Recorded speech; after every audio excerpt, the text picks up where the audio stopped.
Maqabbaa kan Ilmaa kan Hafuura Qulqulluu Waaqayyo tokko Ameen. Waaqayyo Gooftaadha hundaa danda'aadha. Seera uumamaa boqonnaa 35 lakkoofsa 11.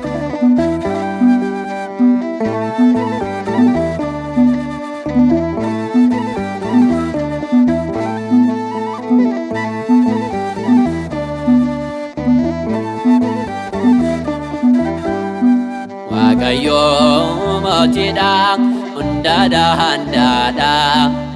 Yesuus Gooftaadha baraan jiraataadha. Baraan jiraataadha. Waaqayyo mootiidha hundaadha handaadha. Yesuus Gooftaadha baraan jiraataadha.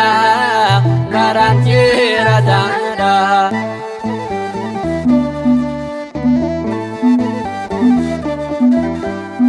Gooftaa koo siin jedha uumamne hundumtuu yaa Amaanu'eel samiirra kan jiraattu dubbatame nuufu Gooftaa jaalalli kee ammas ni dubbanna Yesuus oolmaa kee.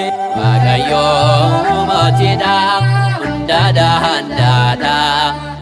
Yesuus Gooftaadha baraan jiraataadha. Baraan jiraataadha.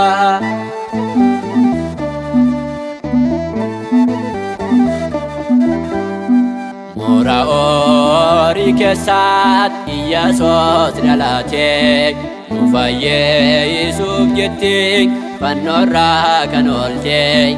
Mootiin bara baraan sidha Gooftaa keenya hundaa si jajanna abbaa hunda keenya. Waaqayyo mootiidha hundaadha handaadha.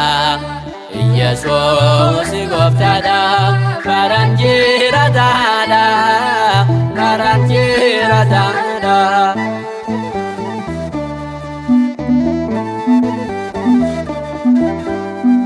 Uumako siin jedha guddaa siif sagadu maqaa kee ni faarsu mootii koo siin jedhu. Yesuus qofa jiraatan bara bara nuti si waammanna yaa abbaa araara. Waaqayyo mootiidha hundaadha handaadha. Yesuus Gooftaadha baraan jiraataadha. Baraan jiraataadha.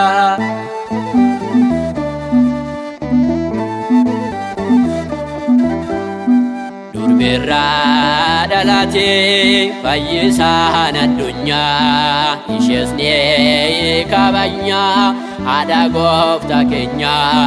Du'a Gooftaa keenyaan seexanni hidhame guyyaa dilbataatti du'a moo'ee kaa'e. Waaqayyo mootiidha hundaadha handaadha. Yesuus Gooftaadha baraan jiraataadha. Baraan jiraataadha. Waaqayyo mootiidha hundaadha handaadha. Yesuus Gooftaadha baraan jiraataadha. Baraan jiraataadha.